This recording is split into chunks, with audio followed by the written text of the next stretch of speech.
Oh no, what a shame. What a shame. Here I was preparing a special episode of the show to mark Meghan Markle's 45th birthday. I've got Link Lauren, one of Meghan Markle's biggest supporters in the United States of America, and we were just going to celebrate how this lady has turned 45. And Link, it's just such bad news because all of a sudden, this birthday, this 45th birthday, has turned into an absolute disaster for Meghan Markle with two pieces of news that could destroy her. First, she's been caught ripping off her social media videos again. Second, massive development in this Prince Harry court case that could actually end up costing Harry and Meghan millions and millions of pounds. So, Link, unfortunately, you're going to have to save all of those positive words, okay? Because while it might be her birthday, we have to follow the news, Link. It's what we do. Yes, so you remember yesterday, Meghan posted this truly bizarre Instagram story. Watch this.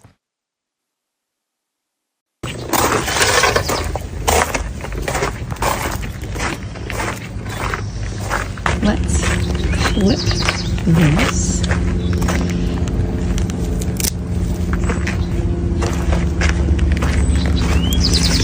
So we can make this.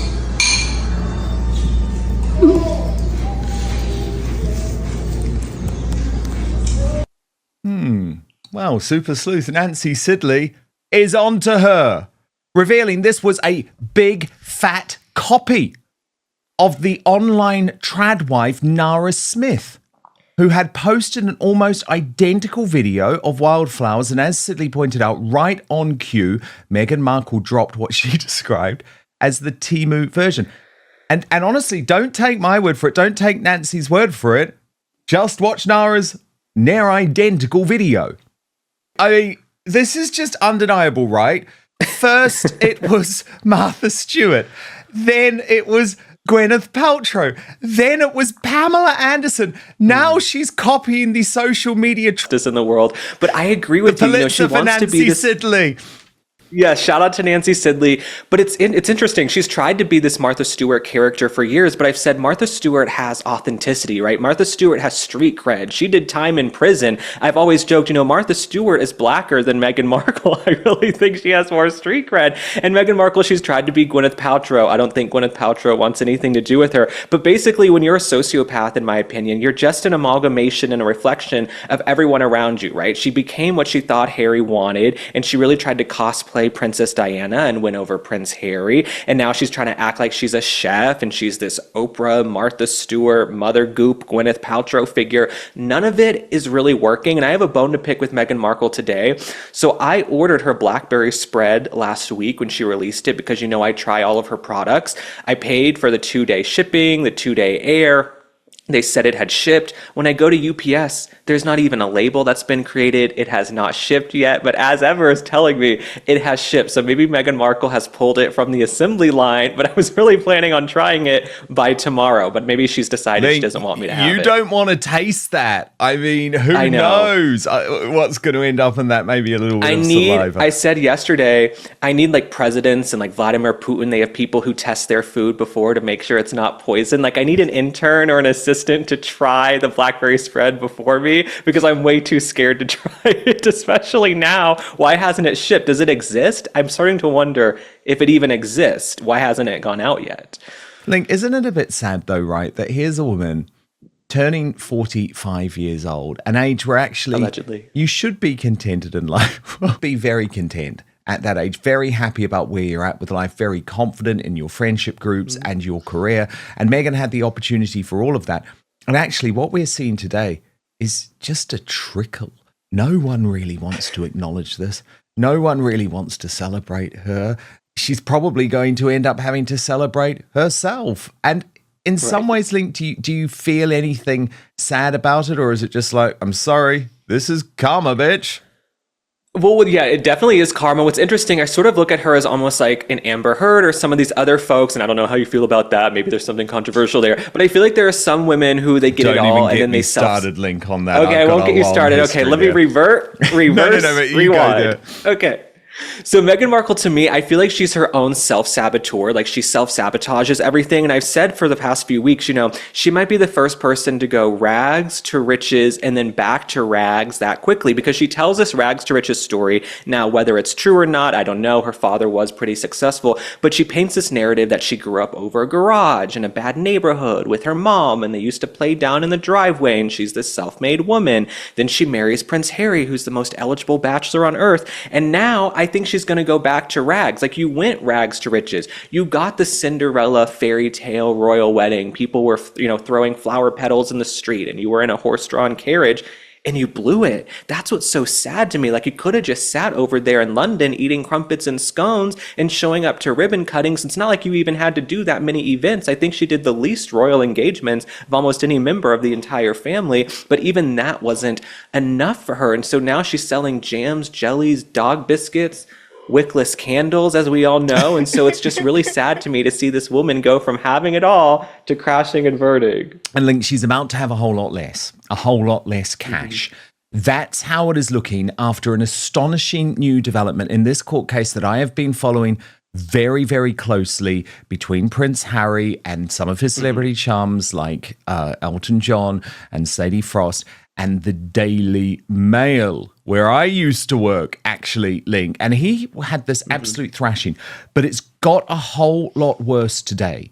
And this is slightly complicated, but I'll try and simplify it as much as possible. But basically, this whole court case was reliant on a man called Gavin Burrows, truly dodgy bloke who had previously claimed that he was responsible for a whole load of dark arts in British journalism. And then he turned his back on that. And as a result, the case effectively collapsed because so much of the evidence was completely reliant on the idea that he was telling the truth. But what has emerged today is that the claimants, and that includes Prince Harry, Link, actually knew that this dude had withdrawn his evidence about 2 years. Written with a hilarious headline with it called Last of the Fohicans. And that's because one of Harry's lawyers, there he is, had this bizarre mohawk and used to show off every time he entered court. But Tom Sykes of the Royalist Substack has been all across this today. And you can see there, all caps, the first two words of the headline, because this is major. Holy smoke. Harry's team knew Burrows was a bust. They sued anyway. It could cost millions. And he says the single document produced by Michael Gillard in the aftermath of Harry and Friends' catastrophic defeat by the Mail changes everything. Now, remember, this dude, Gavin Burrows, just went on 60 Minutes Australia and described this entire court case as the biggest scam in legal history. Watch this. And now we have so many more details of this scam. Here's Tom Sykes' explanation of it. So the claimant's solicitors, remember that is Harry, he is one of the claimants, admit that he and his merry band of litigants knew full well that Gavin Burrows, who we just saw there, had pulled his cooperation before they ever launched proceedings. The letter sent to Mr. Justice Nicklin on January the 26th this year, as the child was getting underway, states that the claimants were first aware Burrows had probably withdrawn cooperation and thereby indicated he was unwilling to attend trial on their behalf in March 2022. That was the month in which Burrows turned up at the South London home of Graham Johnson, the convicted phone hacker turned lead researcher for the claim, and according to the letter, assaulted and threatened Mr. Johnson in front of his family at the latter's home and published a series of tweets and became uncommunicative. Burrows himself described the incident in court, giving evidence by video link from a lawyer's office somewhere in Asia. He said he was too scared to attend in person, flanked by a solicitor who looked like a debt collector wearing shorts, swinging on his chair and mocking the claimant's lead barrister David Sherborne with the memorable jibe, "You ain't got nothing." 4 days after the Karate Kid flavoured punch-up with Johnson on March 22nd, 2022, the lawyers, and this is Harry's lawyers, and remember this is Harry's big dragon-slaying moment, launched their claim anyway. Yet the first the wider world knew of Burrows disavowing his evidence was 2025, when a written submission from him disowning his original statement surfaced. What we know now is that the claimants themselves clocked his withdrawal 3 years earlier. And by the solicitor's own account, they had conclusive evidence of his withdrawal of cooperation by March 2023, when the male side served a witness statement from Burroughs denying the matters. And here Gillard's reporting is just as remarkable. He reveals that the claimants applied for their after-the-event insurance, £250,000 of cover each from Temple Legal Protection, on March the 21st, 2022, 3 days after the big punch-up. Or the alleged punch-up. The letters before action went out the following day. The obvious question, as the upsetter puts it with restrained understatement, it is hard to see how the full facts were not pertinent to the underwriting decision. Can one really imagine Temple's underwriters signing off on the claim had they been told that the principal witness had just assaulted the lead researcher and stopped returning the calls? The cover letter was later increased by £1 million per claimant. But with the male now claiming £34.8 million in cost, the policy is more than £16 million short, even if it pays out in full. And if Temple's lawyers conclude that material facts were withheld at the point of underwriting, the policy may not pay out at all. If Temple behaves like any other insurance company on earth, extensive inquiries into voiding it will already be underway, in which case the claimants, and one suspects their advisors, are in serious, serious trouble. And so, Link, what we're now looking at here is the possibility that it might not just be £16 million. It might be £34.8 million for Prince Harry, right? And remember, Harry has already said, oh, Doreen Lawrence, you're not going to have to pay a thing, because I dragged you into this. Your son was murdered and I dragged you into this case and have ruined your reputation. So she ain't paying. And Elton John has said, well, I'm not an ATM, Harry. I mean, look, this could basically link, if it all goes wrong, this could burn through the Princess Diana inheritance, the Queen Mother inheritance. And how do you think Meghan feels about that on her 45th birthday today, Link? We might have to start a GoFundMe. She might need a SNAP EBT card in California. Everyone else in our country is scamming SNAP and EBT. Why not Meghan Markle? But you guys had different laws over there than we do in the States. Yes. I wish we had those kind of laws because they would deter these frivolous lawsuits. And I think Harry and Meghan Markle are just very litigious people. All they know is to sue. They're very sue happy. They love filing lawsuits. I think it makes them feel self-important having a team of lawyers around and publicists and communications people, even though they get turned over and over like a tuna sandwich. But Meghan Markle, I'm just not shocked by this whatsoever because they want to feel important. But the whole premise of this lawsuit from the beginning always confounded and confused me for a few reasons. Number one, the whole premise was that this was about privacy, right? We want privacy. Our privacy was breached, and you guys went to these extreme measures to get our information and publish it.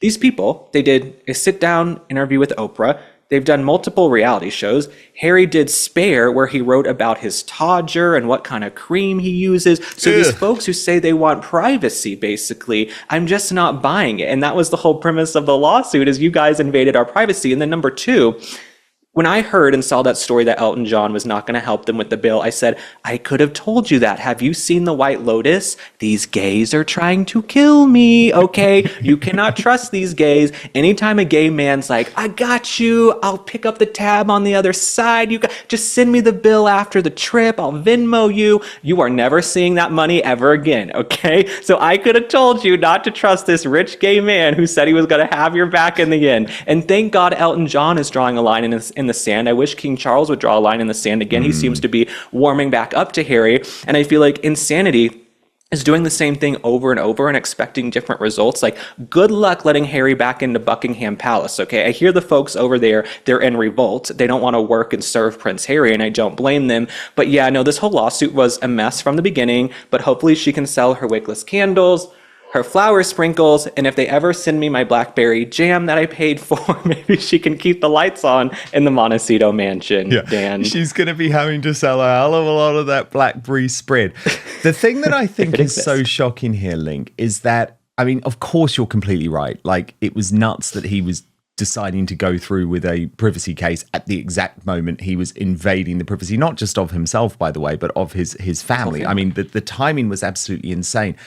But Link, it was the people who he was working with. I mean, it's like, you get down With the pigs, you get fleas, or is it dogs? Right. You know the saying. You know the saying. Whatever it is. Whatever that saying is, I mucked that one up, didn't I? But you know what I mean, because I have known, Link, how bad these people are. Because I mean, it's quite dark, but these people tried to destroy me. This Byline Investigates crowd, they are criminals, right? They are criminals, but not just are they convicted criminals, phone hackers, investigators, all of that, that they are criminal liars. They are proven liars over many, many years.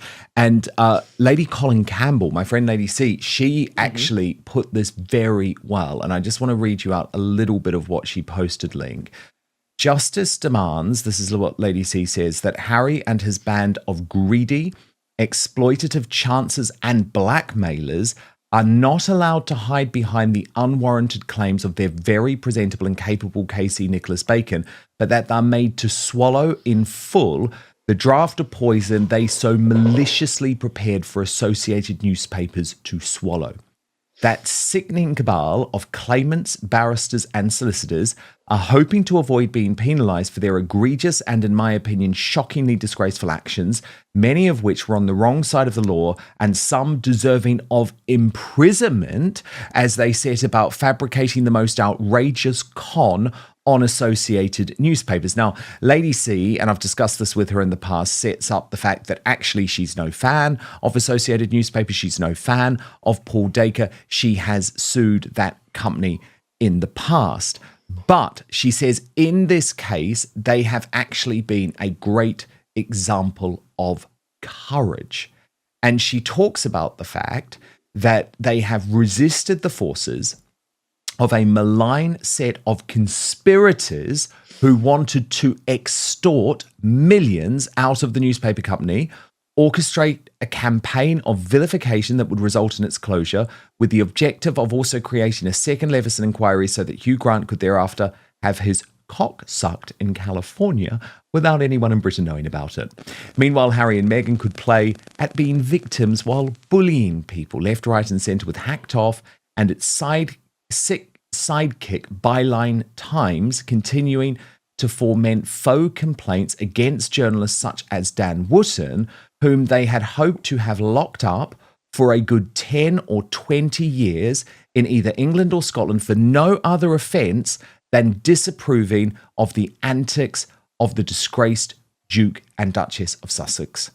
Mr. Justice Nicklin should give the world the message that English justice is still just, that when a band of chancers, crooks and shysters set about using the legal system to the detriment of the innocent, irrespective of who they are, how famous, celebrated or royally connected, the courts will not play along with their abuses, but they will ensure that they are made to pay in full for their vicious, egregious, cavalier, irresponsible, arrogant, overreaching and contemptuous misconduct. If ever a case called out for the application of indemnity costs, it is this one.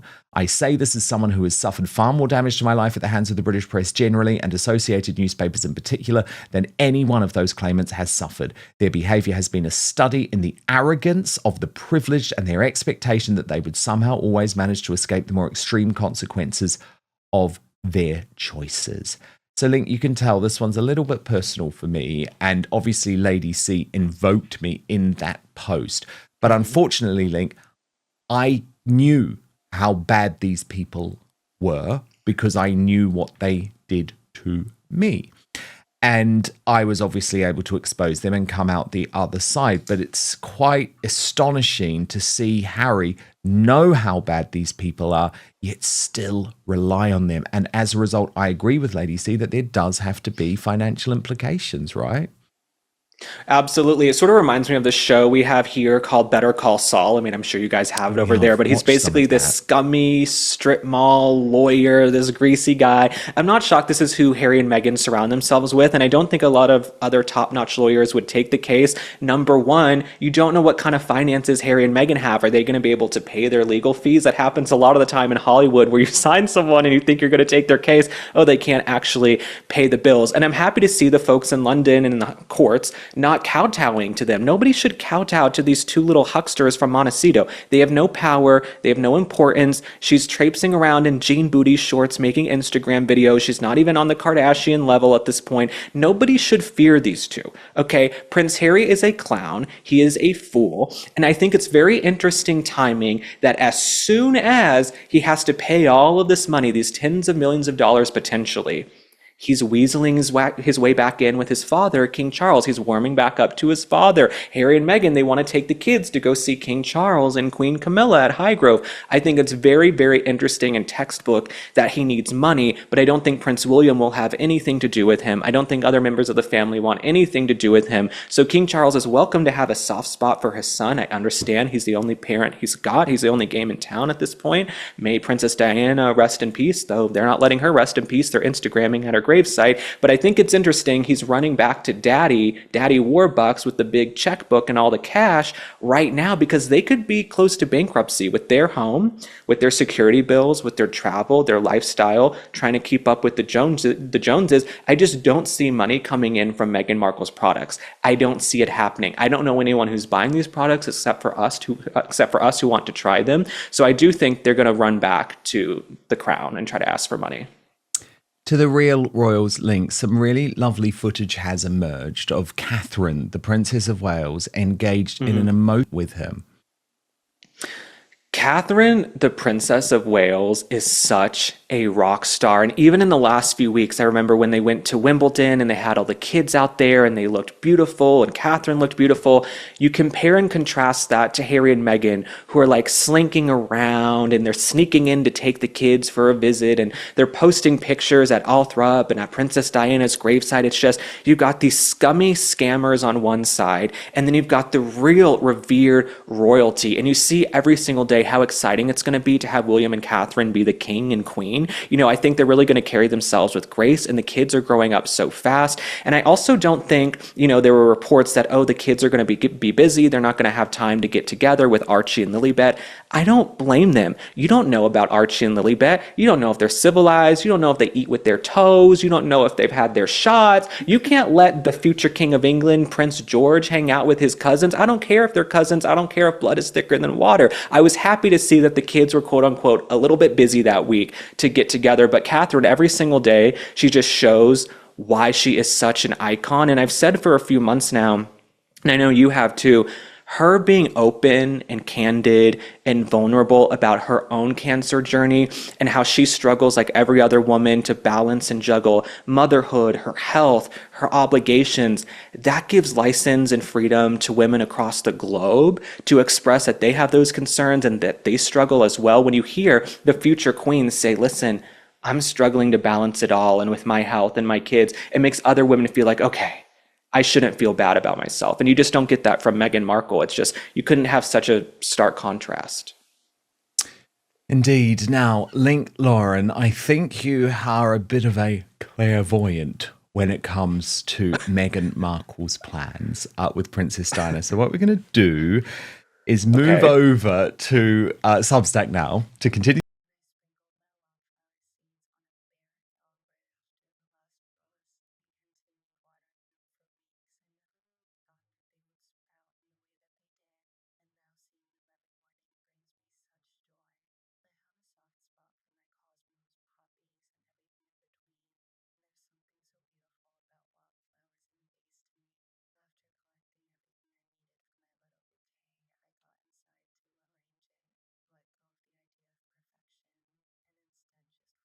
Meghan Markle's 45th birthday was supposed to be a moment of celebration.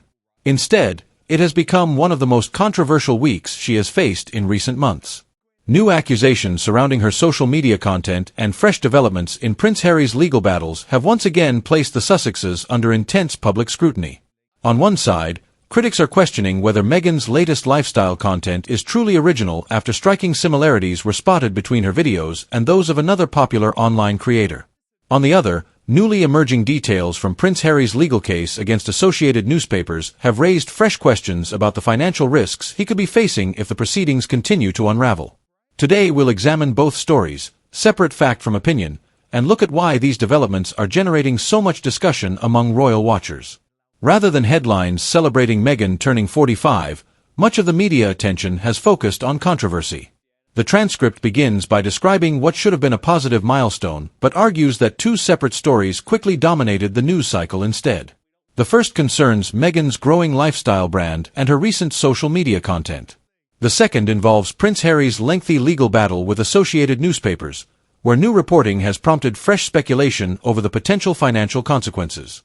Together, these stories have shifted attention away from Meghan's birthday celebrations and back toward the ongoing public debate surrounding the Sussexes.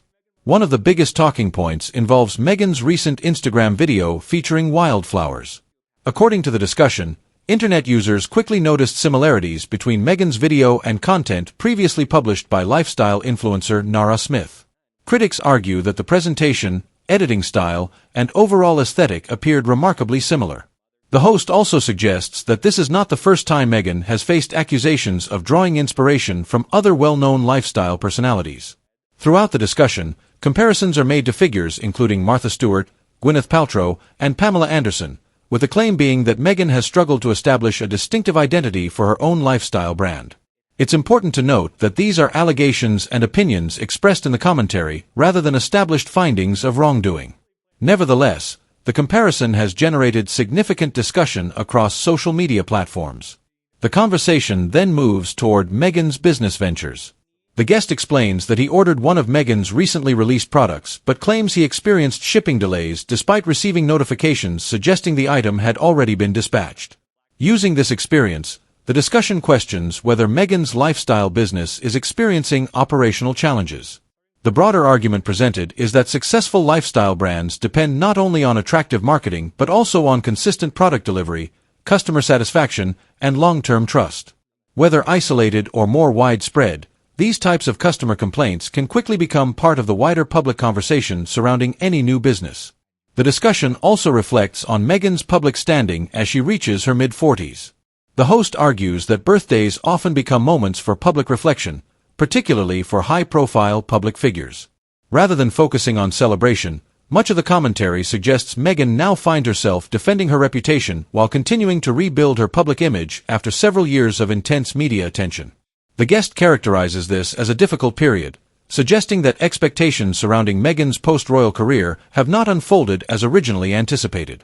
These views represent commentary and personal opinion rather than objective assessment, but they illustrate the broader debate currently surrounding the Sussexes. Attention then shifts to Prince Harry's ongoing legal proceedings involving associated newspapers. According to the transcript, newly reported documents suggest that Harry and other claimants may have known years earlier that an important witness, Gavin Burrows, had withdrawn his cooperation before the case eventually reached trial. The discussion highlights reporting from journalists Michael Gillard and Tom Sykes, who described the significance of these legal developments. If accurate, these revelations could become highly relevant because witness credibility often plays a major role in complex civil litigation. The discussion argues that these disclosures may complicate the claimant's legal position moving forward. Perhaps the biggest concern raised throughout the video involves money. The host suggests that if Harry ultimately loses substantial parts of the litigation, the financial consequences could be severe. Legal costs in high-profile cases often reach millions of pounds, particularly after years of proceedings involving multiple parties and extensive legal representation. While no final outcome has yet been determined, the discussion argues that the possibility of significant legal costs has become increasingly important given ongoing questions surrounding the couple's commercial income. This financial angle becomes one of the central themes running throughout the second half of the discussion. The transcript ultimately links both controversies together. On one hand, Meghan continues attempting to expand her commercial brand while facing criticism over originality and public perception. On the other, Prince Harry continues navigating expensive legal battles that could have lasting financial implications depending on future court decisions. The discussion suggests these parallel challenges illustrate the difficult balancing act facing the Sussexes as they pursue independent careers outside royal life. Whether these setbacks prove temporary or become part of a larger long-term trend remains uncertain. Meghan Markle's 45th birthday has certainly generated headlines, but perhaps not the ones she would have hoped for. Accusations surrounding her latest social media content, questions about her growing lifestyle business, and renewed attention on Prince Harry's legal battles have combined to create another challenging week for the Duke and Duchess of Sussex. As always, Many of the claims discussed remain matters of opinion, media reporting, or ongoing legal proceedings rather than established fact.